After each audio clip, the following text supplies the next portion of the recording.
Hello, good morning. This is Sheshachalam from Astroguide Mysore. Today, let us understand what are the how actually a planet influences the seventh house or the seventh lord when it is posited there or with the seventh lord. Today, we are talking about Ketu and its position in the seventh house.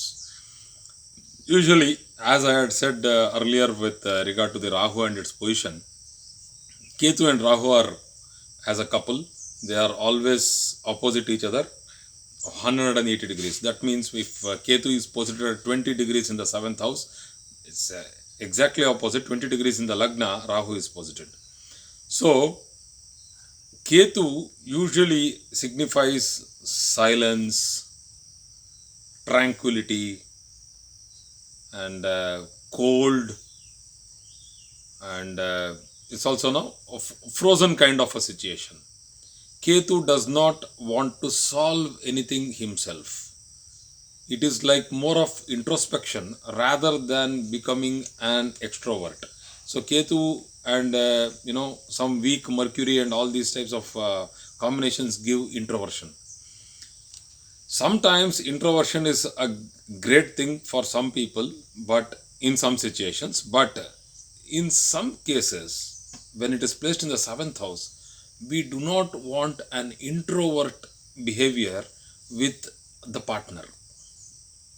So, when a situation arises that if there is an argument or a conflict between two people, being spouse, the husband and the wife, Ketu is one which actually gives a lot of difficulty for a problem to be solved because the problem stays as it is, the status quo is maintained because any one of them, whether the husband or the wife has Ketu in the seventh house, will usually keep quiet and make the will not try to change the situation to the positive. It sometimes what happens is that if you leave the situation as it is, time will heal, but not in all cases. Time does not heal in all cases, because I get a lot of charts, I get a lot of complaints wherein the marriage has gone to a stalemate.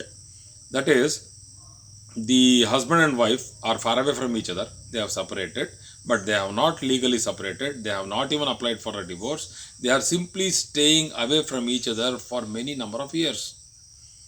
So who takes the first step to either reconcile or even break the marriage is a very big question mark. In this case, if Ketu is placed, that person will not take the first step. It is like he or she will be waiting, like, let the other person act.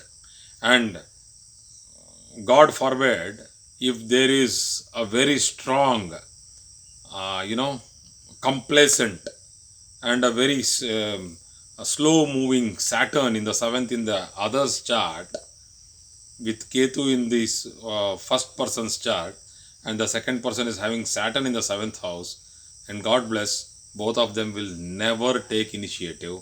And I have got many cases with myself, I have dealt with many cases wherein people do not go ahead to solve it at all. There are 20 years, 15 years gap between the husband and wife even talking to each other. In rare cases it happens that there is an offspring, that is, there is a progeny, that they have children, and those, the building, we call them building bridges between relationships. But still, when Ketu happens to be the factor for separation, though there is a child, the couple may not reconcile at all. So when Ketu is in the seventh house, we should always be very cautious while predicting, because we need to see the seventh lord, its position with, let's say, seventh lord is Venus or seventh lord is Jupiter, both are benefic planets, and they are placed with Rahu or Mars, highly motivational, aggressive planets. So then Ketu will not have such a big say on the seventh house. Why? Because the seventh lord itself tries to motivate the Lagna, that is the native, to have a talk or a relationship with the spouse. So in this case, maybe there might be a conflict, a verbal conflict, but still there is some connect, that at least they are talking. They are fighting, but they are still talking.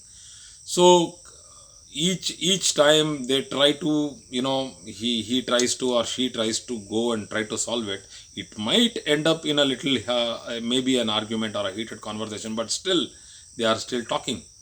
When they are in the talking process, there is a chance of reconciliation. It should not become dead, cold and silent. So when Ketu is in the 7th house, if the 7th lord is not well protected, if the 7th lord goes to a malefic house, or the 7th lord becomes retrograde, then the marriage also goes through a lot of hurdles. If the Dasha Bhukti is good, in certain cases, the person will get married, but the marital happiness might not be great. There will be a lot of ups and downs because of the Ketu in the 7th house. But still, because of the Dasha Bhukti, maybe he or she is going through a good Dasha, like a Venus Dasha, or maybe he or she is going through Mars, Moon. These are all beautiful Dashas for marital happiness. So, if they are going through the Dasha with Ketu in the 7th house, somehow it will pull on for the number of years, let us say for 20-28 years. So, after that, anyway, the silent doesn't matter. There are many cases where I have seen that people tell that it doesn't matter. We stay together. We stay in a family. It doesn't matter. I respect him. Now the physical intimacy, the question of getting attracted, the romance may have died, but the responsibility, the duty bound responsibility might have increased. So there are many factors which actually keep a marriage from not breaking, and the main factor would be the Dasha Bhukti and the placement of the 7th lord. Thank you.